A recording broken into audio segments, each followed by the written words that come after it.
യേശുവിന്റെ നാമത്തിൽ നിന്നെയും നിനക്കുള്ളതിനെയൊക്കെ ആമേൻ വാദിച്ചു കൊണ്ടിരിക്കുന്ന ചില വാദങ്ങൾ ഇന്ന് പൊളിയുന്നത് ഞാൻ ആത്മാവിൽ കാണുന്നു. വിടത്തില്ല എന്ന് പറഞ്ഞുകൊണ്ട്, തരത്തില്ലെന്ന് പറഞ്ഞുകൊണ്ട്, ഒന്നിനു പുറകെ ഒന്നൊന്നായി പുറകെ ആക്രമിച്ചുകൊണ്ട് ആധിപത്യം പുലർത്തുവാൻ നോക്കുന്ന ഇരുട്ടിന്റെ കോട്ടകൾ, ഇരുട്ടിന്റെ ആധിപത്യങ്ങൾ, ഇരുട്ടിന്റെ ശക്തികൾ ഇന്ന് പൊളിയുകയാണ്. ഈ വചനം പറഞ്ഞുകൊണ്ടിരിക്കുമ്പോൾ പരിശുദ്ധാത്മ പറയുന്നു, ഇന്ന് പകൽ ചില കെട്ടുകൾ പൊട്ടി മാറിയിരിക്കും.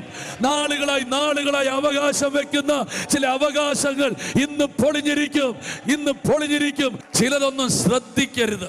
ഞാൻ താഴെ നിന്ന് ഇങ്ങോട്ട് വന്നപ്പം ഒരു പുള്ളി എന്നോട് പറഞ്ഞു, ഞാനാ ഇന്ത്യൻ പ്രധാനമന്ത്രി. ഞാനത് വിശ്വസിക്കത്തില്ല. പുള്ളി അല്ല. അങ്ങനെ കുറെ പുള്ളികൾ പറയുന്നുണ്ട്, ഇത് എന്റേതാണ്. ആരുടെയല്ല, സ്വർഗവും ഭൂമിയിലും ഒറ്റ അധികാരിയുള്ളൂ, അത് യേശുവാണ്. അവന്റെ മുമ്പിലാണ് നാം മുട്ടുമടക്കിയിരിക്കുന്നത്.